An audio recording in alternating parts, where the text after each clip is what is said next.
দূর দূরান্ত থেকে মনোনয়ন ফর্ম সংগ্রহ করতে এনসিপির কেন্দ্রীয় কার্যালয়ে ভিড় আগ্রহী প্রার্থীদের। তারা চায় ত্রয়োদশ জাতীয় সংসদ নির্বাচনে শাপলা কলি প্রতীকে প্রতিদ্বন্দ্বিতা করতে।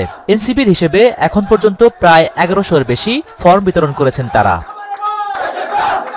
তবে শুধু এনসিপির রাজনীতির সাথেই যুক্ত এমন প্রার্থী নয়, বরং সমাজের ভিন্ন ভিন্ন পেশার ক্লিন ইমেজের জনপ্রিয় প্রার্থীদের এনসিপির ভোটের ট্রেনে সওয়ার করাতে চায় তারা। যেখানে প্রার্থী হবেন রিকশা চালক, কৃষক থেকে শুরু করে অবসরপ্রাপ্ত সামরিক কর্মকর্তা ও সাবেক আমলা।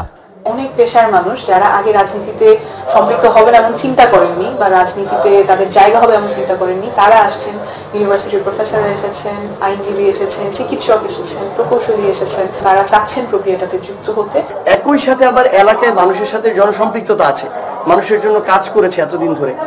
ওই মানুষগুলো আমরা যদি তাদের এই অ্যাসেসমেন্ট করে দেখতে পাই যে তাদের আগ্রহ আছে এবং এলাকায় তাদের জিতে আসার বা ফাইট দেওয়ার সম্ভাবনা আছে, সেই সম্ভাবনার ভিত্তিতে আমরা আমাদের যে আসনগুলো সেই আসনে আমরা আমাদের প্রার্থী যাচাই বাছাই করে ঠিক করব।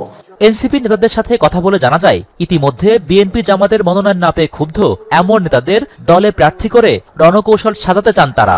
বিপরীত দিক থেকে বিস্ময়কর সাড়া মেলার দাবিও করছেন দলটির নেতারা।